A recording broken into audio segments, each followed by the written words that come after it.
Hello friends, আমি Aparna and welcome to my channel cook house. তো আজকে আমরা বানাতে চলেছি এঁচোড় মাংস।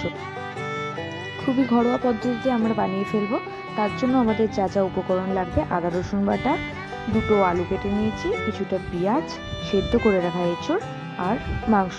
আর এখানে মশলা নিয়ে নিয়েছি জিরে গুঁড়ো, ধনে গুঁড়ো, হলুদ গুঁড়ো, লঙ্কা গুঁড়ো আর চিকেন মশলা। আপনারা চাইলে আরও কিছু মশলা অ্যাড করতে পারেন।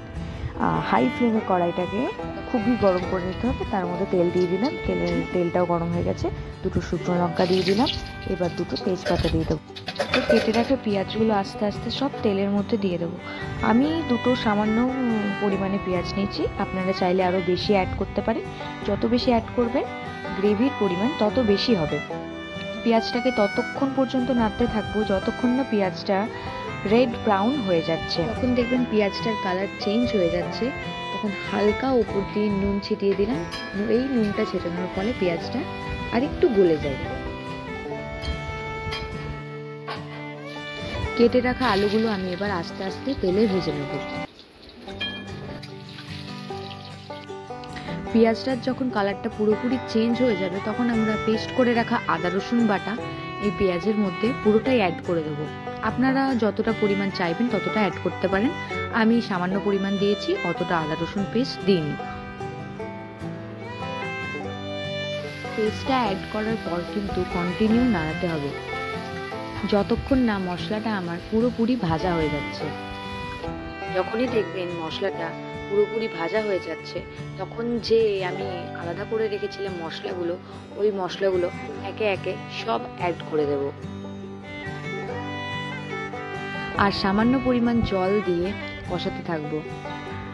আমি এখানে জলটা অ্যাড করেছি, আপনারা চাইলে জলটা নাও অ্যাড করতে পারেন। জলটা এখানে অপশনাল, আপনার ইচ্ছা হলে আপনি দিতেও পারেন। আর যদি ভাবেন একটু বেশি ভাজা ভাজা করবেন, তাহলে নাও দিতে পারেন। যখন দেখবেন মশলাটা পুরো তেল ছেড়ে দিয়েছে, তখন ধুয়ে রাখা মাংসগুলো আমি আস্তে আস্তে মশলার মধ্যে দিয়ে দেবো। এবার মাংস দিয়ে ভালো করে কষাতে থাকবো। ভেজে রাখা আলুগুলো তুলে নিয়ে সেই তেলটার মধ্যে সেদ্ধ করে রাখা এঁচোড়গুলো আমি আবার হালকা করে ভেজে নেবো। বেশি ভাজার প্রয়োজন হবে না এখানে, যেহেতু এঁচোড়গুলো আগে থেকে সেদ্ধ করে রাখা আছে, সেজন্য হালকা ভেজে নিলেই হবে। এদিকে মাংসটা আমার কন্টিনিউ নড়াচড়া করে ভালো করে কষিয়ে নিতে হবে।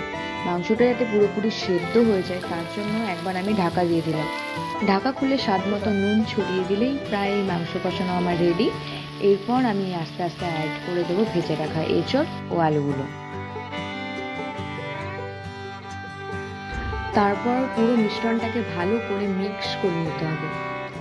আস্তে আস্তে আমি পুরোটা নাড়াচাড়া করে পুরোটা মিক্স করে নেব। তার পরিমাণ মতো জল দিয়ে কিছুক্ষণ ঢাকা দিয়ে মিডিয়াম ফ্লেমে আমি ভালো করে ফুটিয়ে নেব। ব্যাস, ফুটে গেলে উপরের মধ্যে গরম মশলা ছড়িয়ে দেবেন। তাহলে রেডি এঁচোড় মাংসের রেসিপি। যদি রেসিপিটা ভালো লেগে থাকে তাহলে একবার হলেও বাড়িতে ট্রাই করবেন।